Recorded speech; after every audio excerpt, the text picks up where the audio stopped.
I sit across from my manager, Carl Jensen, in the small conference room.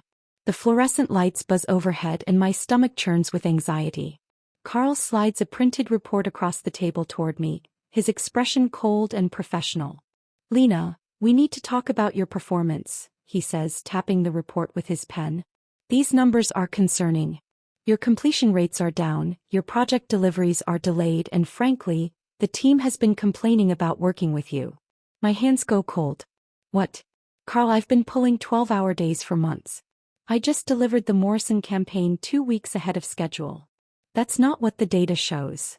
He cuts me off, pointing to a graph on the page. "Look here. Your completion rate has dropped to 42% over the past quarter. That's unacceptable." I stare at the numbers, my mind spinning. 42%? That can't be right.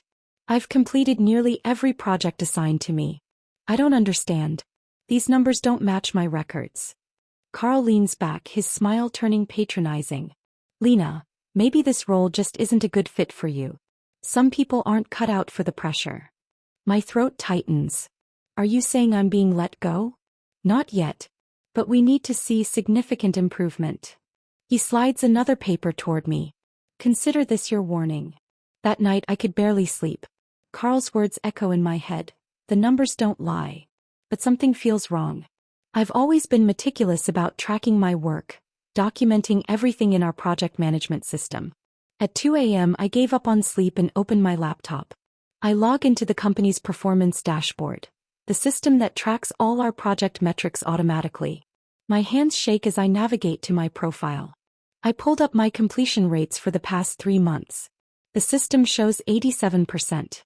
Not 42%. 87%. My heart pounds. I screenshot the data, then compare it to the report Carl gave me.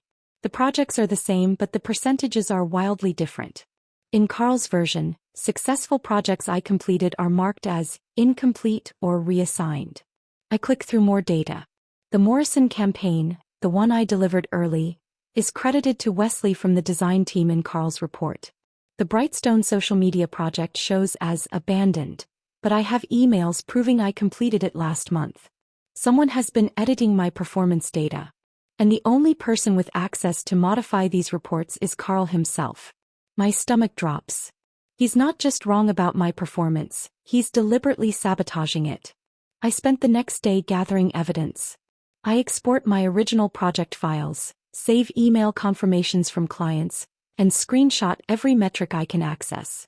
But when I review the audit logs to see who modified my data, something strange catches my eye. The changes to my performance report were made at 2:13 a.m. last Tuesday. Under my login credentials. That's impossible. I was home asleep at 2:13 a.m. I checked my phone's location history to confirm.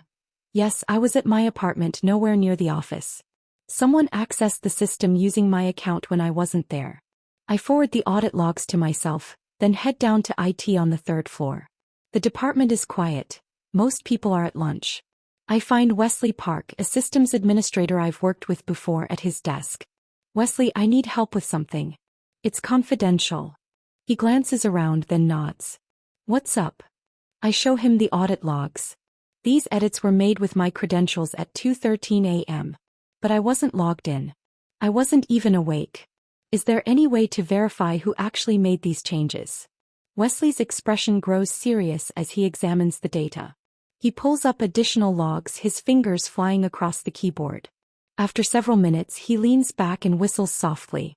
"Lena, these changes didn't come from your usual device or IP address." "What do you mean?"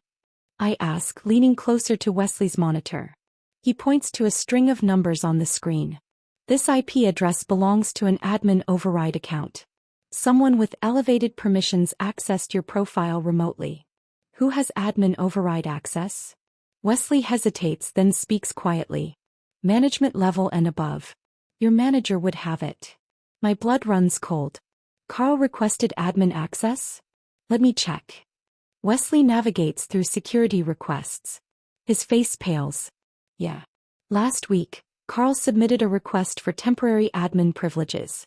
He claimed it was for a departmental audit." Wesley looks at me carefully. "Lena, what's going on?" "He's editing my performance data to make me look incompetent." Wesley's jaw tightens. That's seriously messed up. Do you have proof? I'm building it. Can you help me document this? Officially, no. I could lose my job. He pauses. But if you happen to leave your USB drive on my desk for an hour while I'm at lunch, and it happens to be returned with additional audit logs on it, I can't control that. I pull out my USB drive and set it on his desk. Thank you, Wesley. Be careful, Lena. If Carl's willing to do this, he won't take kindly to being exposed. 2 days later, I received an email from HR. The subject line makes my stomach drop. Performance Improvement Plan Required Review. I'm being put on a formal performance improvement plan, a PIP. It's often the step before termination. The email details a 30-day evaluation period where my work will be closely monitored. Every project, every deadline, every interaction will be scrutinized. Failure to meet targets means dismissal. The targets listed are nearly impossible. Complete 8 major campaigns in 30 days, maintain a 95% client satisfaction rate, attend all team meetings with positive contributions, and demonstrate improved collaboration. I've never missed a meeting. My client satisfaction has always been above 90%. But now I'm being treated like a failing employee based on data I know has been manipulated. I walk to my desk in a daze. The office feels different now, hostile. Coworkers who usually chat with me barely make eye contact. When I enter the break room, 2 colleagues stop talking mid-conversation and quickly leave. Carl's been spreading rumors. I can feel it in the way people look at me, the whispers that stop when I approach. Later that afternoon, Jordan Chin from Analytics stops by my desk. We've worked together on several projects and I've always trusted them. Lena, can we talk? Privately. Jordan glances around nervously. We step into an empty stairwell. What's going on? I ask. Jordan keeps their voice low. Carl's been telling people you can't handle the pressure, that you've been missing deadlines and upsetting clients. I thought it was weird because I've never seen you miss a deadline. It's not true. None of it. I know. Jordan pulls out their phone and shows me something. Remember Marco Bellamy? He worked here last year before transferring to the Boston office. I nod. Marco was talented, well-liked. His sudden transfer surprised everyone. I was going through old project files yesterday and found something strange. Marco's final performance review has the exact same wording as what Carl's been saying about you. Jordan swipes through screenshots. Unable to meet team expectations. Declining completion rates. Difficulty collaborating. Word for word, Lena. My heart races. Carl did this to Marco too? I think so. And if he did it to Marco, he's probably done it to others. Jordan looks at me seriously. I think Carl systematically pushes out employees he sees as threats. He edits their data, isolates them, and forces them out. Why would he target me? Bez, you're good. Really good. You delivered 3 major campaigns last quarter that brought in significant revenue. Carl probably sees you as competition for the senior manager position that's opening up next month. I hadn't even considered that. But it makes horrible sense. Carl's ambitious, always positioning himself for promotions. If I'm doing too well, I'm a threat to his advancement. Jordan, I need help proving this. Over the next 3 days, Jordan and I work quietly during lunch breaks and after hours. We pull archived performance dashboards from the company's backup server. Data that can't be easily edited because it's auto-generated by the system. The evidence is damning. The unedited server logs show my actual performance. 87% completion rate, all major projects delivered on time or early, client satisfaction at 93%. We create a side-by-side comparison document. Carl's manipulated reports versus the original server data. The discrepancies are obvious and systematic. But when Jordan tries to export the server logs for documentation, access is suddenly denied. That's weird, Jordan says, staring at the error message. I had read permission yesterday. They try again. Another error. Unauthorized data extraction attempt flagged. System administrator notified. We exchange worried looks. Carl must have been alerted, I whisper. Within an hour, Jordan receives an email from IT security asking about unusual access patterns to archived data. Someone's watching our activity. Carl knows we're investigating. That night, I got a calendar invitation for 8 a.m. the next morning. Disciplinary meeting Lena Brooks. The attendees list includes Carl, Pamela from HR and someone from legal. This is it. Carl's moving to fire me before I can expose him. I text Jordan, meeting tomorrow. They're going to fire me. Jordan responds immediately, don't go in without backup. I'm downloading everything tonight. I arrive at the office at 7:30 a.m., my stomach in knots. The disciplinary meeting is in 30 minutes. I sit at my desk trying to steady my breathing. My phone buzzes. A text from Jordan, got everything. Real metrics saved externally. Don't let him intimidate you. I open my email and see Jordan has sent me an encrypted file. I download it quickly to a personal drive. Inside are the unedited server metrics, audit logs showing Carl's admin access, and comparison charts proving the manipulation. 8 a.m. arrives. I walk to the conference room on shaking legs. Carl sits at the head of the table looking confident. Pamela from HR sits to his right, her expression neutral. A man I don't recognize, presumably legal, sits across from them with a laptop. Lena, please sit, Carl says, gesturing to the chair facing all of them. I sit, placing my phone face down on the table. Carl opens a folder and begins reading from a document. Lena, we're here to discuss ongoing performance concerns. Despite the improvement plan, we've continued to receive complaints about your work quality, missed deadlines, and team collaboration issues. He lists fabricated complaint after fabricated complaint. Pamela takes notes. Legal guy types on his laptop. I stay silent, letting Carl talk. Every word he says is being recorded. I enabled voice recording on my phone before entering. Carl finishes his speech and leans back, satisfied. Do you have anything to say? My phone buzzes. A text from Jordan, got the metrics. The real ones. They're clean, time-stamped, irrefutable. Actually, I do have something to say, I reply calmly. May I step out for just one moment? I need to retrieve a document from my desk. Carl looks annoyed but nods. Make it quick. I walk back to my desk, my heart pounding.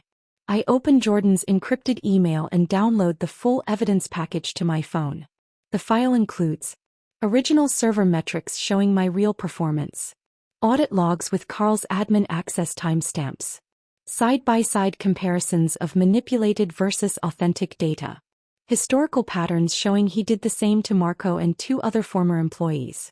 I forward the entire package to my personal email, then return to the conference room. Apologies, I say, sitting back down. I wanted to make sure I had all the relevant information. Carl continues. As I was saying, your performance hasn't improved. We're left with no choice but to. Before you finish that sentence, I interrupt. I'd like HR and legal to review some data discrepancies I've discovered. Pamela looks up, surprised. Carl's jaw tightens. What discrepancies? The legal guy asks. I pull out my phone and open the comparison chart Jordan created. The performance metrics Mr. Jensen has been using to evaluate me don't match the system-generated data. In fact, they've been manually edited. Carl's face flushes. That's a serious accusation. It's a documented fact. I project the chart onto the conference room screen using the wireless display. The side-by-side comparison fills the screen. The room goes silent. Pamela stares at the screen, then at Carl. The legal guy stops typing and leans forward. This chart shows Carl's reported metrics on the left. I explain, my voice steady despite my racing heart. And the unedited server data on the right. As you can see, my actual completion rate is 87%, not the 42% reported. Projects marked as incomplete in Carl's version are marked as successfully delivered in the system. Pamela's expression shifts from neutral to concerned. Lena, where did you get the server data? From the automated backup system.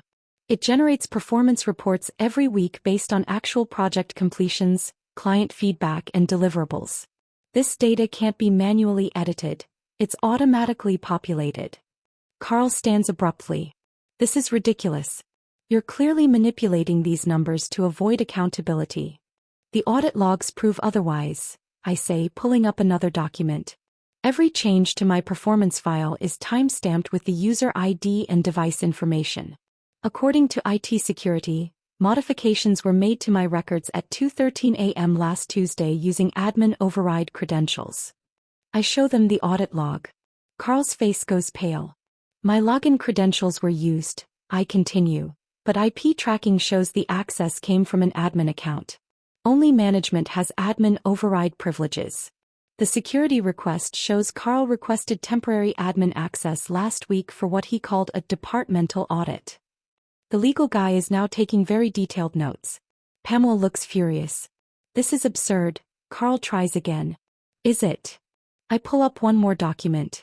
Because the same pattern appears in the performance files of 3 other former employees.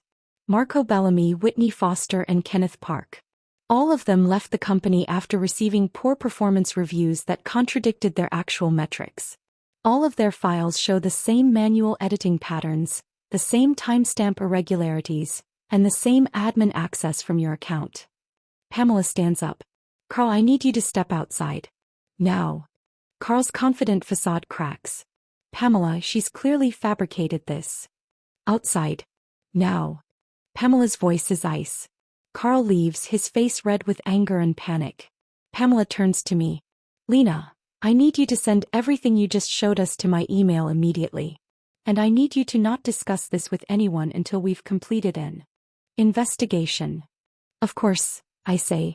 The legal guy speaks up. Ms. Brooks, have you shared this information with anyone else? I hesitate, then decide honesty is best.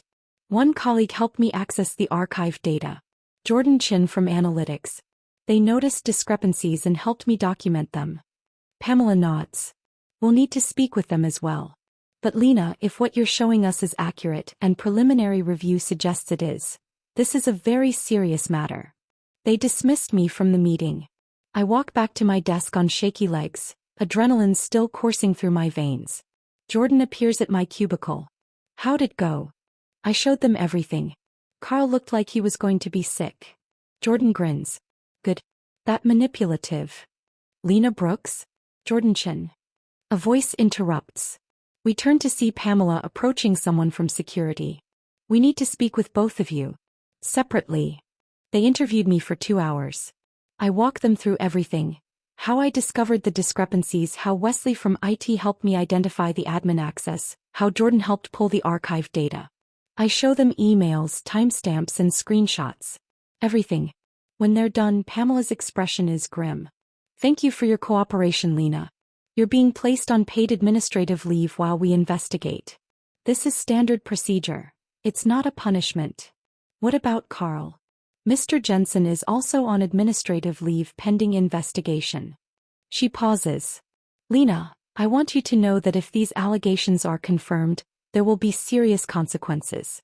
This kind of behavior violates multiple company policies and potentially legal statutes. I nod, too exhausted to feel victorious yet. That afternoon, I'm packing my desk when my phone buzzed with a text from an unknown number. You think you've won? You don't know what you've started. Carl. My hands shake as I screenshot the message. I immediately forward it to Pamela and legal. Within minutes, Pamela calls me. Did Carl send you a threatening message? Yes. I just forwarded it to you. Thank you. This adds harassment to the investigation. Lena, I want you to document any further contact from Carl immediately. Do not respond to him under any circumstances. The next 3 days feel surreal. I'm at home on paid leave while the investigation continues. Jordan texts me updates. Carl's office has been locked. IT is conducting a full audit of his computer and system access. HR is interviewing current and former employees. On day 4, the company's regional director, Ms. Alvarez, flies in from corporate headquarters. According to Jordan, she's conducting personal interviews with the entire department. I received an email requesting my presence at the office for a meeting with Ms. Alvarez. My stomach churns as I drive there. Ms. Alvarez is in her 50s with sharp eyes and a no-nonsense demeanor. She shakes my hand firmly. Ms. Brooks, thank you for coming in. I've been reviewing the evidence you provided, along with our IT department's audit findings. I want to hear your account directly. For the next hour, I walk her through everything. She asks detailed questions, takes extensive notes, and occasionally refers to documents on her tablet. You mentioned 3 other employees with similar patterns, she says. Marco Bellamy, Whitney Foster and Kenneth Park. Did you reach out to any of them? No. Jordan discovered their files during the investigation, but I haven't contacted them. Ms. Alvarez nods. Have. All three confirmed they experienced similar treatment from Mr. Jensen. Declining performance reviews that didn't match their actual work, isolation from colleagues, eventual departure from the company. She closes her tablet. Ms. Brooks, what you've uncovered is a pattern of systematic performance manipulations spanning at least 2 years. This investigation is ongoing, but I wanted you to know that we take these allegations very seriously. The following Monday I received an email. All team meeting mandatory attendance 10 a.m.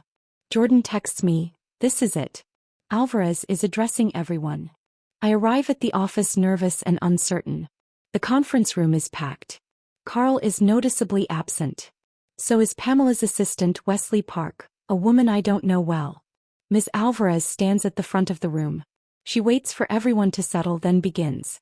Thank you all for coming. I'm here to address some concerns that have come to light regarding performance reporting in this department. She pulls up a presentation on the large screen. 2 dashboards appear side by side. On the left, she says, are the performance reports submitted by your former manager, Carl Jensen. On the right are the original system-generated metrics from the same period. Gasps ripple through the room as people see the stark differences. Completion rates differ by 40 to 50%.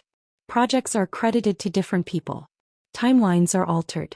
As you can see, Ms. Alvarez continues, her voice hard, there are significant and systematic discrepancies. Our investigation has revealed that these reports were manually edited using administrative privileges. She turns to look directly at where Carl would have sat. Mr. Jensen is no longer with this company.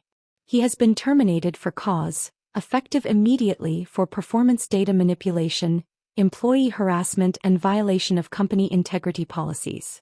The room erupts in whispers. Ms. Alvarez raises her hand in silence. Additionally, we discovered that Pamela Torres in HR was aware of these manipulations and failed to report them. She has also been terminated. More gasps. I didn't know about Pamela's involvement. We are conducting a comprehensive audit of all performance data from the past 3 years.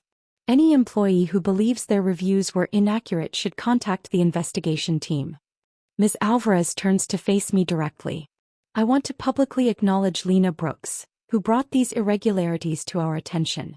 Ms. Brooks demonstrated integrity, thoroughness, and courage in exposing a serious breach of company ethics. The room goes quiet. Colleagues turn to look at me. I feel my face burn. Lena's actual performance metrics show an 87% completion rate, consistently high client satisfaction scores, and exceptional project delivery. Her work has been exemplary. Ms. Alvarez pauses. I'm pleased to announce that Lena is being promoted to acting team lead, effective immediately, while we search for permanent management. I'm stunned. People start clapping, slowly at first, then more enthusiastically. Jordan gives me a thumbs up from across the room. After the meeting, colleagues approached me to apologize. I believed Carl's rumors, one says. I'm sorry I avoided you. I should have questioned it, another admits. You've always been reliable. Wesley from IT finds me in the break room. Glad you exposed him. That guy was toxic. As I'm heading back to my desk, now located in a small office instead of a cubicle, my phone buzzes with a new text. Unknown number again. The message reads, "Hope you're happy. You destroyed my career. But you won't get away with this. I have friends who can make your life hell. Carl." My blood runs cold. I immediately screenshot it and forward it to Ms. Alvarez and legal. Ms. Alvarez calls me within minutes. Lena, we're getting a restraining order. This constitutes harassment and potentially criminal intimidation. You did the right thing reporting it. That evening I got a call from corporate legal. They explained that Carl's threatening messages have escalated the situation beyond internal company discipline. We're pursuing legal action, the attorney tells me. The threatening texts, combined with the data manipulation and harassment, constitute several potential criminal violations. We'll keep you updated, but you should be aware this may go to court. Court. My voice wavers. Possibly. But don't worry, you're the complainant and witness. We'll be supporting you fully. The next morning I discovered something disturbing. Several negative reviews have appeared on industry forums and professional networking sites, all claiming I fabricated evidence and destroyed an innocent manager's career. The posts are anonymous, but the details are too specific to be from anyone but Carl. He's trying to damage my professional reputation. Jordan helps me document each post, including IP addresses and timestamps. We forward everything to legal. He's desperate, Jordan says. He's trying to discredit you before the investigation results go public. But Carl made a mistake. In his rush to post the negative reviews, he used his home IP address for several of them. IT traces the digital fingerprints back to him definitively. Legal sends Carl a cease and desist letter, threatening additional legal action if the harassment continues. The posts are removed within 24 hours. 2 weeks later, my new role as acting team lead becomes official. I'm given full access to all department systems and performance data. What I discover makes me sick. Carl's manipulation wasn't limited to my metrics.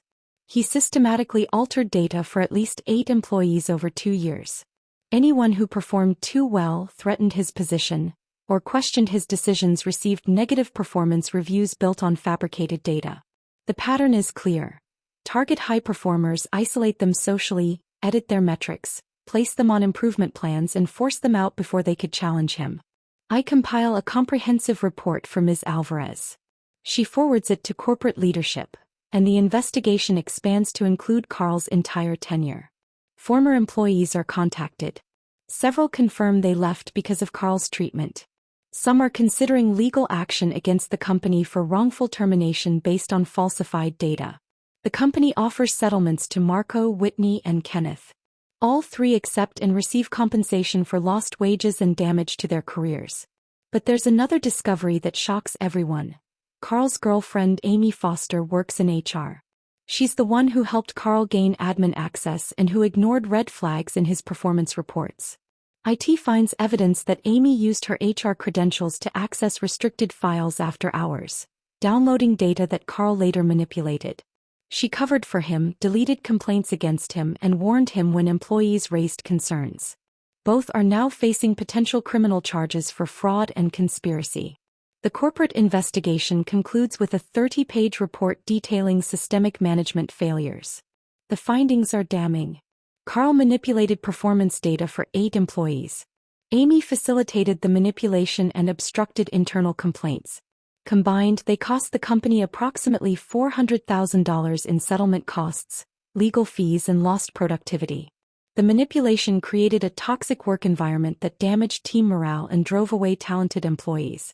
I'm asked to help design a new performance integrity system to prevent similar abuse. It includes automated alerts for any manual edits to performance data, quarterly third-party audits of management reviews, anonymous reporting channels for employees, transparent metrics accessible to both employees and their managers. It's rewarding work, building something that protects others from what I experienced. One afternoon, I received an envelope delivered to my office. No return address. Inside is a handwritten letter. Lena, you were never the problem. I let my insecurities and ambition turn me into someone I don't recognize. I destroyed careers, including my own, because I couldn't handle anyone else succeeding.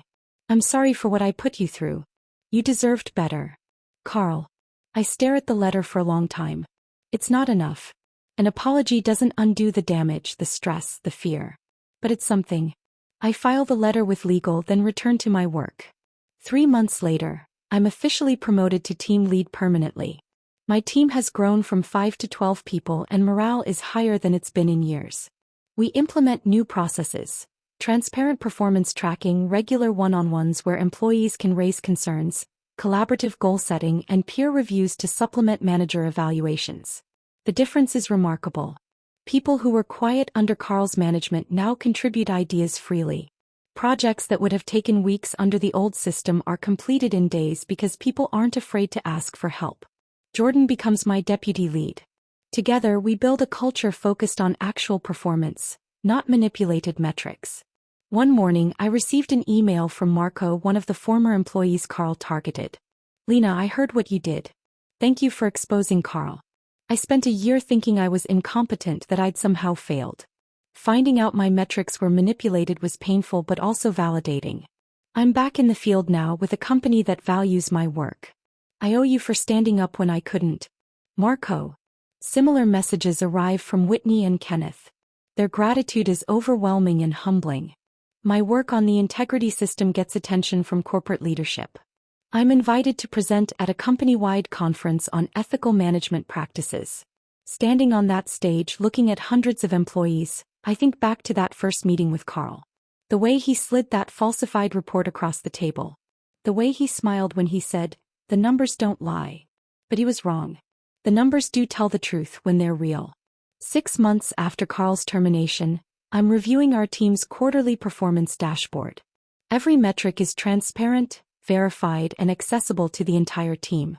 No hidden edits, no manipulation, just honest data. Our department's productivity has increased by 35%. Client satisfaction is at an all-time high. Employee retention has improved dramatically. Ms. Alvarez visits our office for a quarterly review. She pulls me aside after the team presentation. "Lena, I want you to know that a corporation has been watching your work. The integrity system you designed is being implemented across all regional offices. You've created something that will protect thousands of employees. I just didn't want anyone else to go through what I did. That's exactly why it works. You understood the problem from the inside." She pauses. "We have a senior management position opening at corporate. Regional Performance Director. I'd like you to apply." I'm speechless. Regional Director is 3 levels above my current position. I don't know if I'm ready. You exposed systematic fraud, designed a better system, rebuilt team morale, and increased productivity by over 30% in 6 months. If that doesn't demonstrate readiness, I don't know what does. That evening, I discussed the opportunity with Jordan over coffee. "You should take it," Jordan says immediately. "You've outgrown this role already. It feels too fast." "It's not fast, it's earned. Carl held you back for over a year. This is you finally getting the recognition you always deserved." I applied for the position. The interview process is rigorous, but I've done this work. I know these systems. I understand both the technical and human elements of performance management. 2 weeks later, I received the offer. Regional Performance Director, overseeing 6 offices and 200 employees. I accepted. In my new role, I discovered that Carl's tactics weren't unique. Other managers in other offices have used similar methods. Editing data, manipulating reviews, forcing out talented employees who threaten them. I implement the integrity system across all 6 offices under my supervision. The resistance from some managers is immediate and telling. Those who object loudest to transparent metrics are usually the ones who've been manipulating them. We conduct audits. We find 3 managers who've been falsifying data. All 3 are terminated. We implement protection measures. We train new managers on ethical performance evaluation.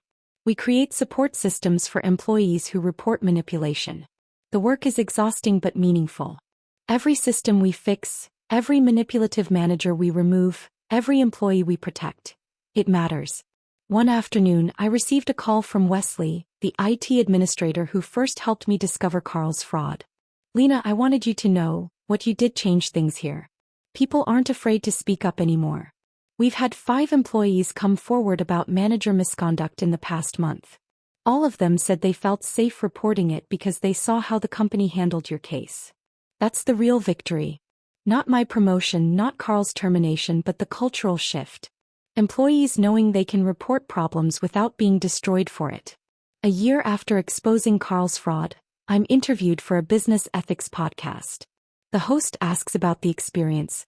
"What kept you going when Carl was trying to destroy your career?" I think carefully before answering. I kept detailed records. I trusted the data more than I trusted his narrative. And I found allies, people like Jordan and Wesley who believed in truth over politics. What would you tell someone facing similar manipulation? Document everything. Save emails, screenshot metrics, keep your own records. Manipulators rely on your lack of evidence. Take that weapon away from them. The podcast goes viral in HR and management circles. I receive messages from dozens of people sharing their own experiences with manipulative managers, thanking me for speaking publicly about the issue.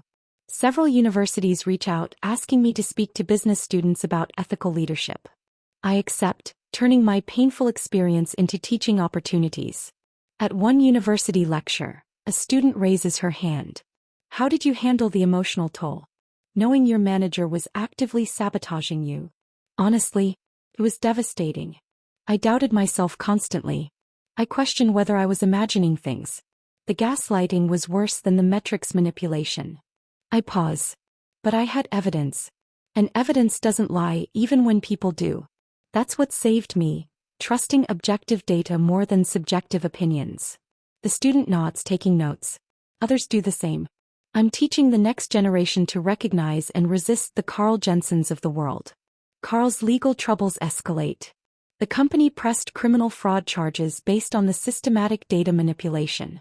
Several former employees join a class action lawsuit for damages to their careers and reputations. I'm subpoenaed as a witness. In the deposition, I present the evidence calmly. Audit logs, comparison charts, timeline documentation.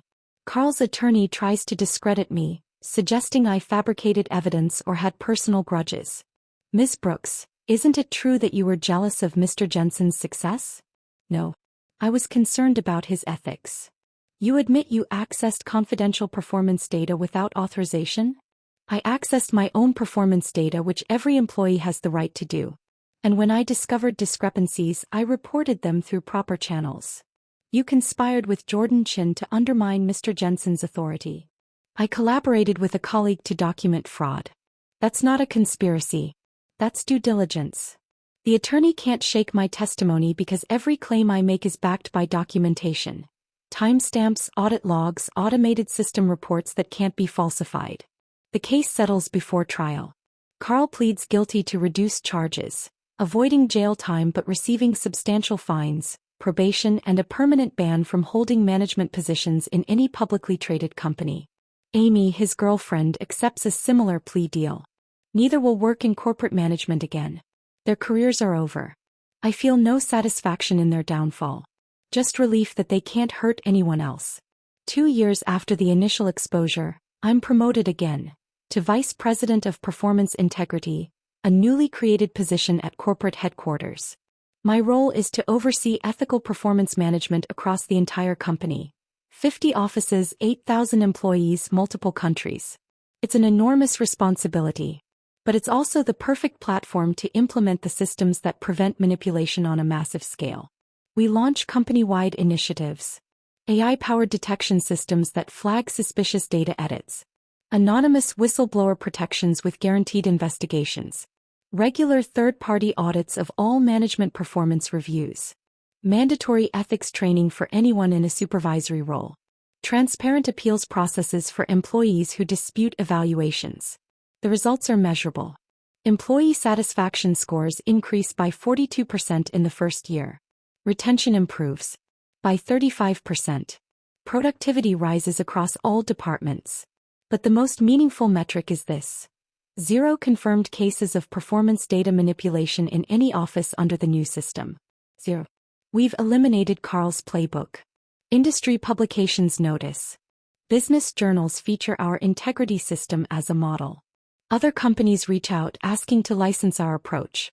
I'm invited to speak at a national HR conference. Standing before 2,000 HR professionals, I tell my story, not as a victim, but as someone who refused to accept manipulation as normal. The metrics destroyed his lie, I say, because truth always has a paper trail. Our job as leaders is to make sure that paper trail is accessible, transparent, and protected. The standing ovation lasts 3 minutes. 3 years later, I'm sitting in my office on the 42nd floor of corporate headquarters. Floor-to-ceiling windows overlook the city. My door nameplate reads, Lena Brooks, VP Performance Integrity. I open my laptop and pull up the company-wide performance dashboard. Thousands of employees, hundreds of managers, all tracked through transparent, auditable systems. Every metric is time-stamped. Every edit is logged. Every appeal is documented. No more Carl Jensens can hide their manipulation in the shadows. I received an email from a young employee I've never met. Ms. Brooks, I wanted to thank you. My manager tried to blame me for a project failure that wasn't my fault. But when I showed HR the project logs and timeline data, they saw the truth immediately. Your systems protected me. Thank you for building them. I forward the email to Jordan, now Director of Analytics at our West Coast office. Jordan replies, "Remember when we were hiding in the stairwell, afraid Carl would find out we were investigating? Look how far we've come." I do remember. I remember the fear, the self-doubt, the crushing weight of being gaslit by someone in power. I remember thinking maybe I was the problem, maybe I deserved the criticism, maybe I was imagining the manipulation. But I also remember the moment I saw those audit logs. The moment the numbers proved Carl was lying. The moment I realized I could fight back with evidence he couldn't erase. Carl once slid a report across a conference table and said, "The numbers don't lie." He was right about that. He just didn't realize the real numbers would destroy him. I close my laptop and look out at the city. Somewhere out there are employees facing their own Carl Jensens. Managers who manipulate, gaslight, and sabotage. But now they have systems to protect them. Tools to document truth. Channels to report abuse safely. Justice, I've learned, isn't always dramatic or immediate. Sometimes it's quiet, methodical, built in spreadsheets and audit logs and transparent systems that make lies impossible to sustain. Sometimes justice is just metrics that refuse to lie. And that's enough.